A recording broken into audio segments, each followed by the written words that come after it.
बच्चों, आज हम पढ़ेंगे पाठ नंबर 16 काल यानी टेंस।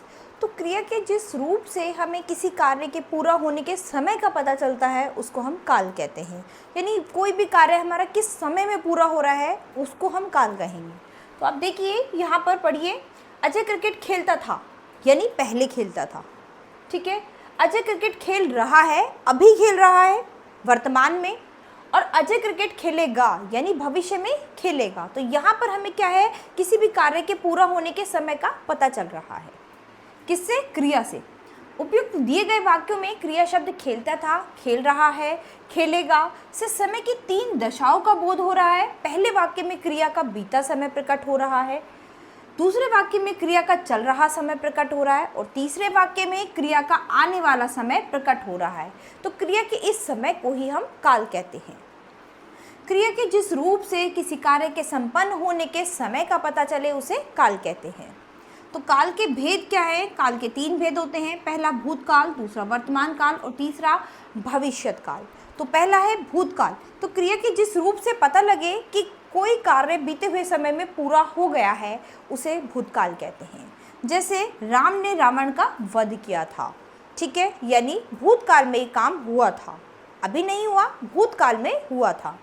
ऐसे ही मोहित ने पतंग उड़ाई थी। तो मोहित ने पतंग उड़ाई थी, पहले उड़ाई थी, ये काम बीत चुका है, हो चुका है पहले ही। ठीक है, तो उपयुक्त वाक्यों में किया था तथा उड़ाई थी क्रिया से यह ज्ञात होता है कि काम बीते हुए समय में पूरा हो गया है। अतः ये भूतकाल की क्रियाएं हैं। भूतकाल के भेद, भूतकाल के निम्नलिखित 6 भेद होते हैं। पहला सामान्य भूतकाल, क्रिया के जिस रूप से यह मालूम हो कि काम बीते हुए समय में सामान्य रूप से पूरा हो गया है तो उसे सामान्य भूतकाल कहते हैं। जैसे विवेक ने अखबार पढ़ा, माधवी ने खाना पकाया, प्राची ने शिकंजी पी। आसन भूतकाल, क्रिया के जिस रूप से यह ज्ञात हो कि काम अभी अभी पूरा हुआ है तो वो क्या है? आसन भूतकाल। जैसे कि मीरा ने निबंध लिख लिया है, गौरव ने पाठ पढ़ लिया है, नमन ने जलेबी खाई है, यानी ये काम अभी अभी पूरा हुआ है। इसके बाद है पूर्ण भूतकाल, यानी क्रिया के जिस रूप से ज्ञात हो कि काम बहुत पहले पूरा हो चुका था तो उसको पूर्ण भूतकाल कहते हैं। जैसे पंकज ने काम कर लिया था, 8 बज चुके थे, रिया ने गाना गाया था। इसके बाद है अपूर्ण भूतकाल, क्रिया के जिस रूप से कार्य का भूतकाल में होना तो जाना जाता है लेकिन उसके पूर्ण होने का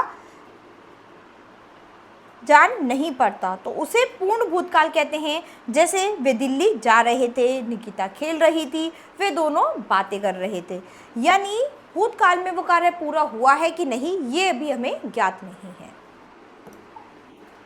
इसके बाद है संदिग्ध भूतकाल, क्रिया के जिस रूप से कार्य के भूतकाल में काम करने में संदेह हो तो उसे संदिग्ध भूतकाल कहते हैं। जैसे गौरव ने तबला बजाया होगा, यानी हमें संदेह है ये काम उसने किया होगा।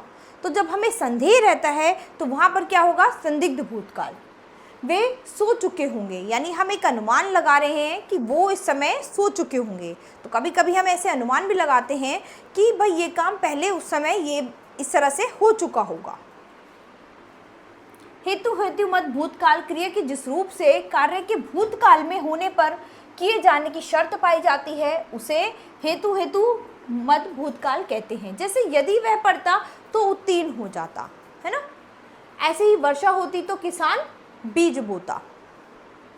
इसके बाद दूसरा है वर्तमान काल, क्रिया के जिस रूप से यह पता चलता है कि काम अभी हो रहा है तो उसे वर्तमान काल कहते हैं। यानी जब कोई काम वर्तमान समय में यानी प्रेजेंट में आपके सामने चल रहा होता है तो उसको वर्तमान काल कहते हैं।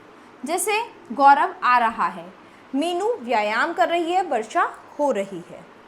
तो उपयुक्त वाक्यों में आ रहा है, कर रही है तथा हो रही है क्रिया शब्द है। इनसे पता चल रहा है कि कार्य अभी हो रहा है अर्थात समाप्त नहीं हुआ है, अतः ये वर्तमान काल की क्रियाएं हैं।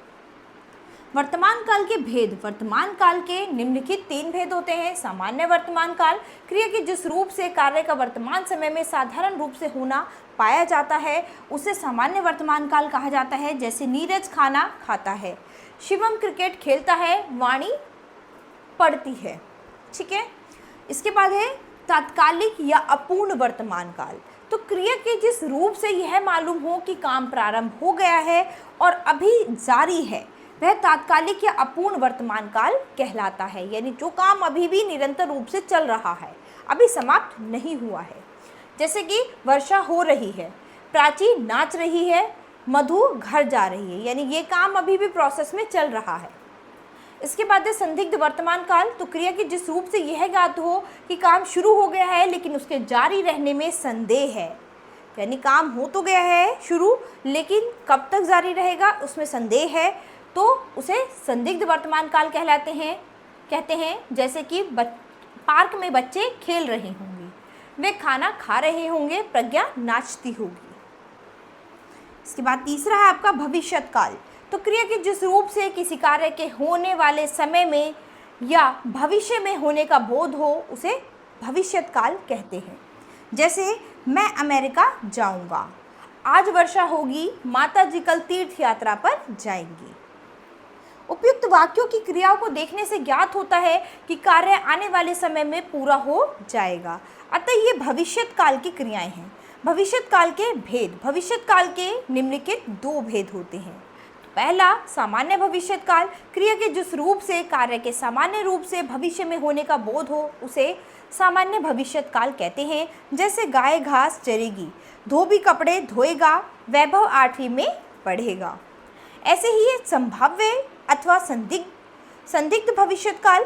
क्रिया का वह रूप जिससे किसी काम के भविष्य में किए जाने या होने की संभावना मात्र होती है लेकिन निश्चय नहीं, उसे संभाव्य भविष्यत काल कहते हैं। जैसे कि जब मैं मेरठ जाऊंगा तो वे खेल रहे होंगे, ठीक है, तो हमें संभावना है कि ये काम भविष्य में ऐसा होगा। शायद उसकी साइकिल आज आ जाएगी, तो हमने अनुमान लगाया कि शायद ऐसा आज हो जाएगा। पाठ का सार। तो काल से क्रिया के होने या करने के समय का पता चलता है। तो काल क्या है? यानी जिस काल से हमें किसी भी क्रिया के कोई भी काम करने के समय का पता चलता है। काल के 3 भेद होते हैं, भूतकाल, वर्तमान काल और भविष्यत काल। भूतकाल के 6 भेद होते हैं, सामान्य, आसन, पूर्ण, अपूर्ण, संदिग्ध, हेतु, हेतुमत, भूतकाल, ठीक है। इसके बाद वर्तमान काल के 3 भेद होते हैं, सामान्य, अपूर्ण और संदिग्ध वर्तमान काल। इसी तरह से भविष्यत काल के 2 भेद होते हैं, सामान्य और संभाव्य भविष्यत काल। तो बच्चों, आज हमने काल के बारे में पढ़ा है, जिससे हमें किसी भी कार्य के संपूर्ण होने के समय का पता चलता है, तो उसको हम काल कहते हैं। तो आशा करती हूँ आपको काल के भेद सब अच्छे से समझ आए होंगे और आप अभ्यास में एक बार फिर इसे दोहराएंगे। तो बच्चों, अब हम अपनी नई क्लास में मिलेंगे अपने नए पाठ के साथ। धन्यवाद।